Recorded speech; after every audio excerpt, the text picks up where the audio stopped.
There, I'm going to bring you up to date with everything that's been going on up here at Stocks Reservoir over the last week or so. I'm going to jump between some amazing individual catches and run over some of the tactics and successes over a couple of matches that we've hosted here as well this week.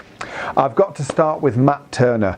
Matt Turner had a day to remember. He fished his way back from Bell Point along Hartley's with a floating line, a blob on the point and a couple of dowelbacks on the dropper, and he caught a total of 12 fish. Not bad in itself, but 2 of those 12 were double figure brown trout. On top of that, a further 2 of them were double figure rainbow trout. 2 double browns, 2 double rainbows, and 8 more fish as well. That's a day that Matt will never forget. Well done, mate. I'm going to jump now through to Tuesday. Now this week we have had the privilege of hosting all the guys from the EFFA and all the characters there within. This year captained by Mike Carr. He led a team out on Tuesday against the team that I raised called the Bowlanders to fish our annual match against them. And the way this match runs, you kill your first 2 fish in the boat, then you return a further 6, after which you can fish on if you like, but the fish have nothing to play in the competition whatsoever. So 36 of us took to the water. There was a total of 160 trout caught within the match. That gives us a total of an average of 4.4 fish a man. Very, very good. Sean Gaskell was top of the pile. He had 8 fish for 17 pounds 4 ounces, and I know that one of the fish he returned, which obviously didn't go on the scales, was a good £7 plus rainbow. His dad was picked into second place by 1 ounce by Sean. He had 8 fish for 17 pounds 3 ounces, and he was doing the same thing. They were washing lining, drifting over New Close Bay, booby on the point, dowelbacks on the droppers, just keeping in touch with them. I think they'd conspired with Bob Fitzpatrick to do this method, and he did pretty well as well. 8 fish, he came 4th. Splitting them in 3rd place was Richard Nicol, who had 8 fish for 16 pounds 14 ounces on dries, and that was really the story of the day. The best catches either came on the washing line or right off the top on the dries. In the morning it was beautiful, it was perfect for dries, and in his element was Peter de Kramer. Peter de Kramer was drifting, eking shallows right down there along the buoy line. He had a dry beetle on with some little legs sticking out there to give him a bit of movement, and he was the first person to bag his 8 fish. He'd got 8 by 1 o'clock. He went on in the afternoon when the conditions really took a turn for the worse. It was bright, much breezier, and yet Peter was still pulling fish out amongst the other drifting boats there on his dry beetle. So fantastic angling there, Peter, well done.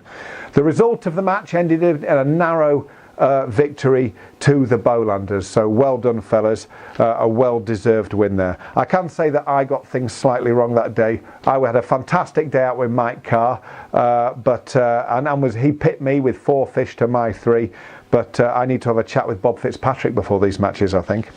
Right, I'm jumping on now to their annual match. This is where they all go out and fish against each other, and with no Bowlanders involved at all. And this was on Thursday this week. 21 of them took to the water, and they caught a total of 110 fish between them. That gave a rod average of 5.2 for the day, which is really respectable, especially when you think it's the same rules apply. Top of the pile was Mark Searle. Mark Searle put 8 on the scales for 16 pounds 14 ounces. That's brilliant. Dries again did a lot of damage there, I believe. Peter Hartley, he had a slow morning when the conditions were best. When it went bright and breezy, he started pulling on an intermediate line, and he put 8 fish on the scales for 16 pounds 13 ounces. So well done, Peter. Pipped by 1 ounce into second place. There were other full bags of fish as well for Gary Howe, for John Gaiman, he bagged up on dries within hours in the morning. Absolutely fantastic fishing from John, and Ian Pebbleby. So well done there. Great guys. Always a pleasure to have you up at Stocks. Fantastic company, great dinner out. Not great on the head the next day, but I'm looking forward to you guys coming back already.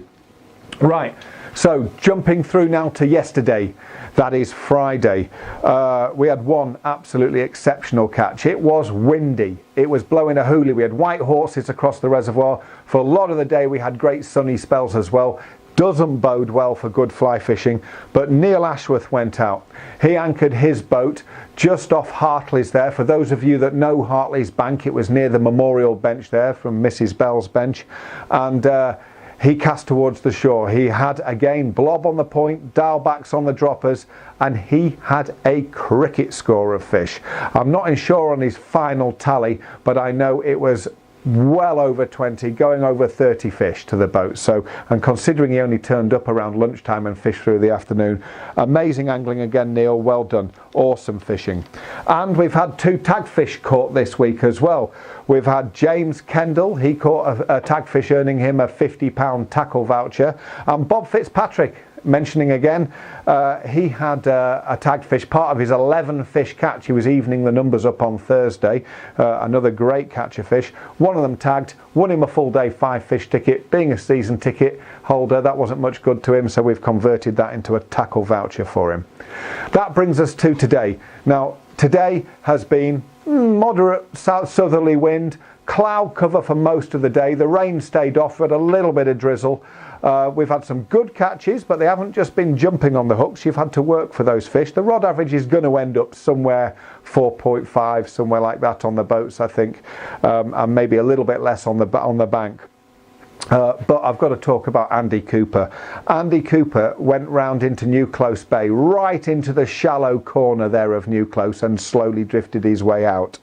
His first 5 fish today would have tipped the scales over £40. That's like an £8 £8 average for his first 5 fish. He had 2 doubles, one about 8, one about 7, and one about 5.5. I've got photos of those, or some of those, to show you as well. Amazing fishing. He did have a little bit of success on dries, but went onto an orange snake on a floating line, on a long sing tip line and a fast roly-poly, and that's what did the damage. Really good stuff. We've got some guys up in the flat out there, still out there on the water fishing away. They had 15 when I fueled up around lunchtime, fishing little cormorants and dries again. So the week in summary has really been a choice of fishing either lures or mini lures that deep, or fishing the washing line and holding those nymphs up just subsurface, or fishing dry straight off the top. And the conditions on the day, be it the wind and the sunshine and everything else, will determine which of those methods turns out to be the most productive. It's been fantastic fishing up here. I hope it continues, especially this big fish thing. There's another boat out there today which I haven't even mentioned, with Gary Martin sat in it. I know he's had a double figure brown trout today, so there's loads going on. I'm so sorry if you didn't get a mention, and I'm sure you've had some great catches, so I apologise for that. And if you are coming up here, we've just restocked our clothing room here, all the new airflow stuff going up, along with a load of greys and everything else, so come and have a look around. Hope to see you up at the fishery. Look forward to it.